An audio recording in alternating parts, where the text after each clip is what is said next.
sa mnom je Andrijana Mićanović koja će upravo govoriti o rijekama, baš kao što je Nikola zaokružio ovo jutarnje druženje sa aktivnostima u sklopu turističke organizacije, ali ovoga puta mi govorimo o Crnogorskom društvu ekologa. Pa Andrijana, dobro jutro, šta nas to očekuje kada je riječ o rijeci Zeti, ali i Morači? Dobro jutro i prije svega hvala vam na pozivu i pozdrav vama i svim vašim gledalcima. Pa kao organizacija koja se primarno bavi zaštitom biodiverziteta i zaštitom prirode, negdje kroz svoj rad shvatili smo da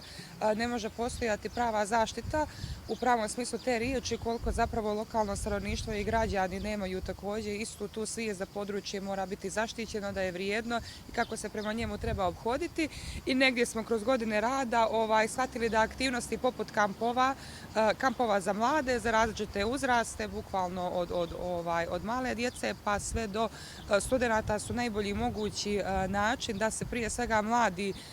upoznaju, približe, da im se približi priroda i da nekako kroz to praktično iskustvo na licu mjesta, kroz različite strukturisane radionice, ali različite aktivnosti na rijeci zapravo najbolje mogu da se povežu i da razumiju zašto su rijeke bitne, jer mi kao biolozi i ekolozi znamo, to je biodiverzitet, to su rijetke vrste i staništa, ali s druge strane postoji nešto što je mnogo veće i što je mnogo jače, a to je taj lični odnos koji imamo prema prirodi, prema rijekama i zapravo da, evo, konkretno sliv rijeke Morača i rijeka Zeta na kojoj imamo sljedeći kamp nije samo pejzaž kroz koji prolazimo, već da ona zapravo i nudi mnogo mogućnosti za održivi razvoj i za rekreaciju, a u isto vrijeme da je bitno da taj ekosistem ostane očuvan i zdrav od koga mi direktno zavisimo.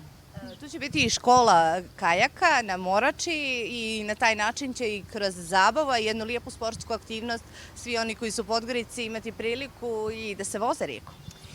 Upravo tako, dakle, kroz promociju zaštite očuvanja rijeke Morače baš smo naišli na lijep odaziv kako građana, tako i pojedinaca koji inače organizuju neke sportske aktivnosti u cilju promocije i očuvanja Morače. Tako, na primjer,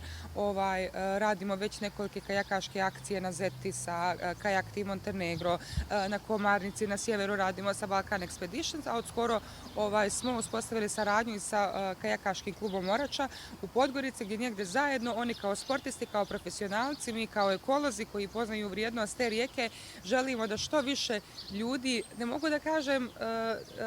upoznamo sa prirodom, nego više volim da kažem vratimo prirodi, jer je čovjek iskonski povezan sa rijekama i znate da su prvi gradovi, prve civilizacije nastajale pored rijeka i da je čovjek zavisan od rijeka, zavisan od vode, ali negdje moderni čovjek je malo to zaboravio i udaljio se. Tako da ide u dobrom pravcu, pogotovo radimo na puno rijeka u Crnoj Gori, ali ono što moram da kažem da kada smo počeli da promovišemo Moraču, da sam vrlo srećna i pozitivno iznenađena na odaziv. Ljudi su vezani za Moraču, Podgoričani vole Moraču, pogotovo generacije,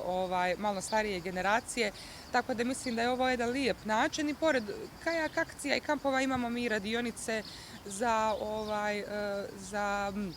oslikavanje na tekstilu i tako dalje, edukativne, bit će tu svega, tako da pozivam gledaoce da nas prate i da zajedno uživamo na rijekama. Za kraj, kratko, s obzirom da je vremena još malo preostalo, kako se mogu pridružiti svi oni koji žele da doprinesu očuvanju rijeka nekako vašem društvu kao volonteri?